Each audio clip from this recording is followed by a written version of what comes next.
October 17 வெள்ளிக்கிழமை. Samuel.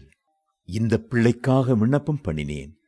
நான் கர்த்தரிடத்தில் கேட்ட என் விண்ணப்பத்தின்படி எனக்கு கட்டளையிட்டார். 1 சாமுவேல் 1:27. இன்றைக்கு இஸ்ரவேலிலே நியாயாதிபதியும் தீர்க்கதரிசியுமாயிருந்த ஒரு பரிசுத்தவானை சந்திக்கப் போகிறோம். அவர் பெயர் சாமுவேல்.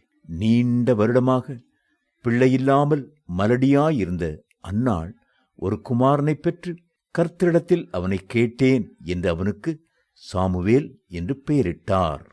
1 சாமுவேல் 1:20. அன்னாள் செய்த பொருத்தனையின்படியே சிறு வயதிலேயே அவனை கர்த்தருக்கென்று ஒப்புக் கொடுத்து தேவாலயத்திலே கொண்டு போய் விட்டுவிட்டாள். அங்கே சாமுவேல் ஆசாரியனாயிருந்த ஏலிக்கு முன்பாக பணிவிடை செய்து கொண்டிருந்தார்.